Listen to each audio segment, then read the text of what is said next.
Hello mga katare at welcome back po dito sa aming YouTube channel. At kung bago ka pa lang dito sa aming channel ay huwag kalimutang mag-subscribe at i-click mo na rin ang notification bell para updated ka sa mga susunod na video na i-upload po namin. So for today's video po ay gagawa po tayo ng tare na ang bakal na gagamitin natin ay isang hacksaw na Comet. So big shout out po kay Boss Victor Kalimot of Saudi Arabia. So si Boss Victor po ang may-ari ng tare na gagawin natin. So nagsimula po tayo sa pag-manual cutting ng blade. So makikita po dito kung paano natin ginawa ang pag-manual cutting. Ito po ay namarkahan na natin. So meron na po itong pattern. Ang haba ng hacksaw blade na ito ay 18 inches at merong kapal na 2 mm.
So kung mapapansin nyo mga katare, dalawang cutting desk or cutting wheel ang ginamit natin. Una yung malaki or medyo makapal. Yun po yung ginamit natin sa gilid ng hacksaw blade, no? At sa gitna naman ginamitan natin ng manipis na cutting wheel. So yan, panoorin nyo po.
Kasali, tag 50 mo. Salde, tagbasig ng mga ito sa paut.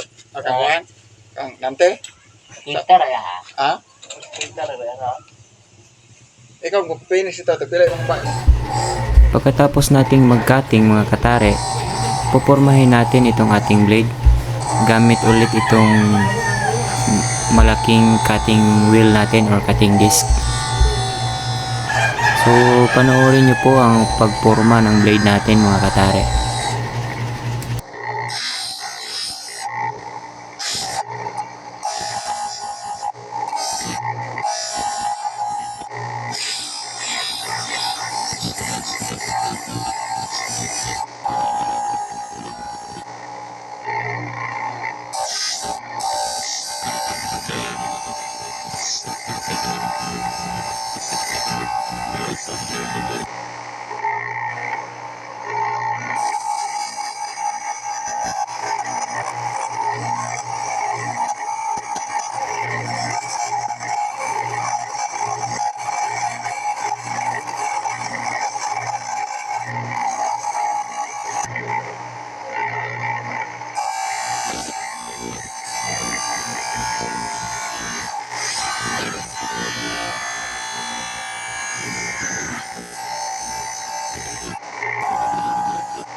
Puro ano?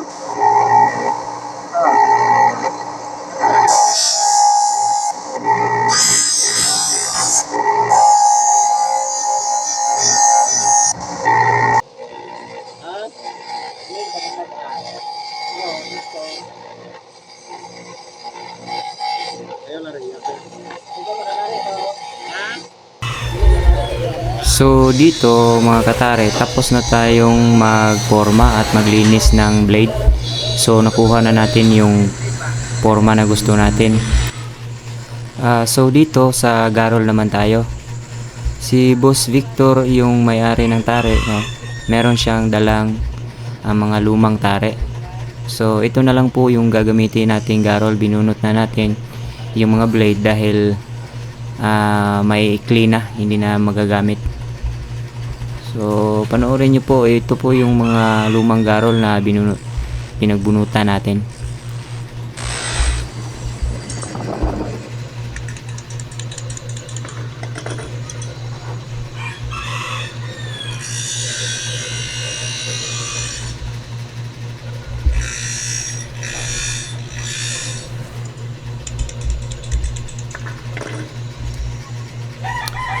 So yan, kung mapapansin nyo mga katare, no? Ang diskarte natin sa garol, dyan sa may part na kung saan tayo maghihinang ng blade, ay nilagyan natin ng parang kanal or hiniwaan natin. Yan po ang diskarte natin para mas kumapit yung blade sa garol, no, kapag naghihinang tayo.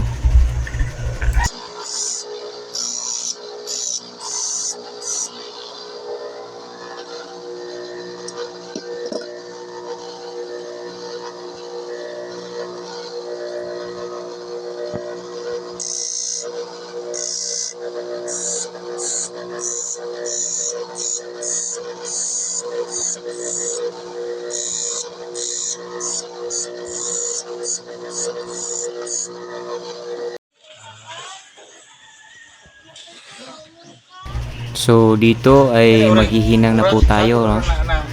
Meron tayong borax, meron tayong bronze rod, at Ayan, acetylene po ang gamit natin.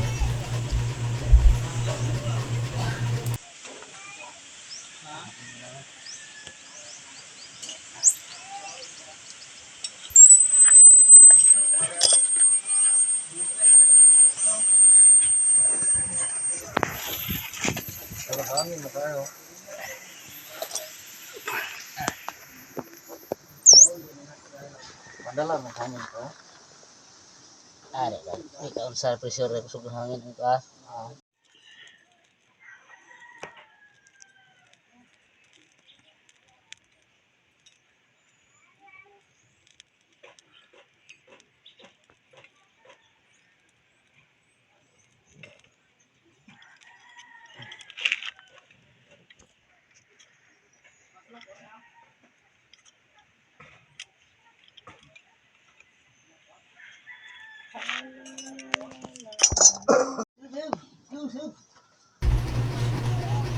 So sa part na to, tapos na po tayong maghinang o nahinang na po natin ang 14 pieces na tare. So ang susunod naman natin gagawin ay magkikilay naman tayo. Sa Bisaya pa, buhatan natog sulab. At yung gamit natin na bato sa pagkilay ay 60 grit. So, ang 60 grit na bato ay maganda siya gamitin pang kilay. So, yan po mga katare. Panoorin nyo po ang plastada natin sa pagkilay ng tare. Yung setup natin.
Balik kita.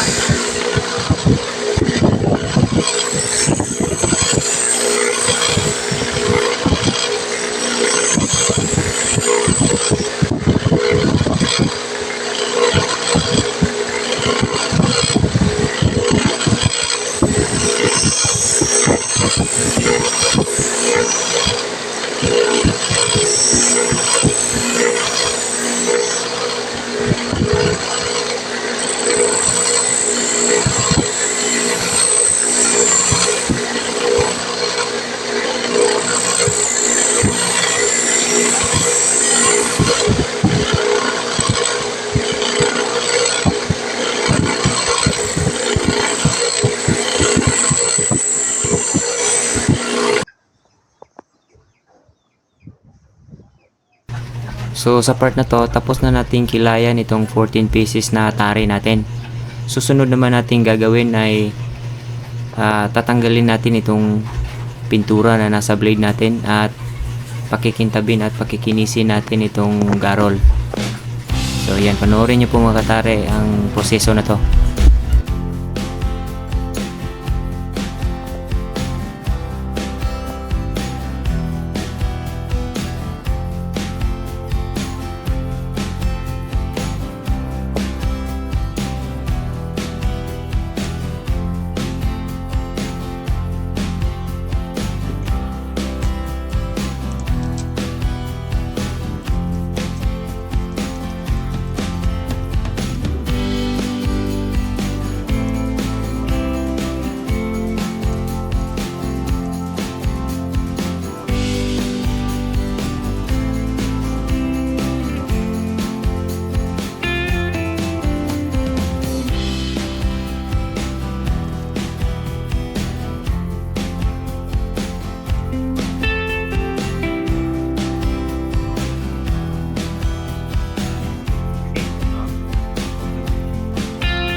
Right gold ba ka itong ginawa ba? Ang ganun ba? Gold na yung ba? Red. Red gold ba? Gold na yun. Lahat gold ba? Saan? Spray ba? Spray? Bakman.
Ayan po, tapos na po nating pakintabin at pakinisin itong ating tare.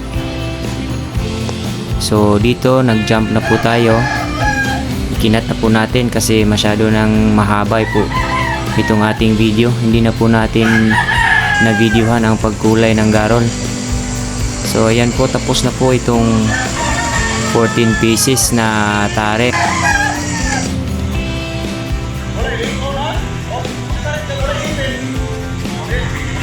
So yan po, napakakintab, napakakinis at napakaganda, no, bagay na bagay ang gold na kulay ng kanyang garol. So ayan po, Boss Victor Kalimot of Saudi Arabia, ito na po ang yung pinagawang 14 pieces na tare, no, semi sangkong.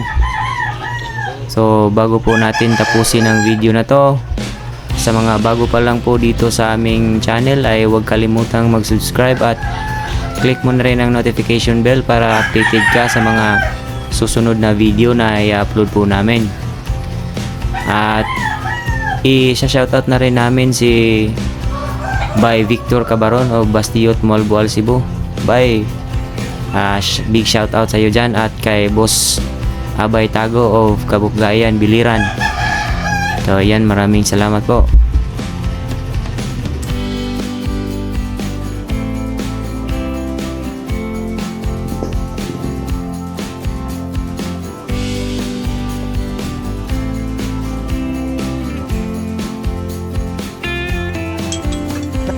Boss, tara boss, imuang ipabuhat.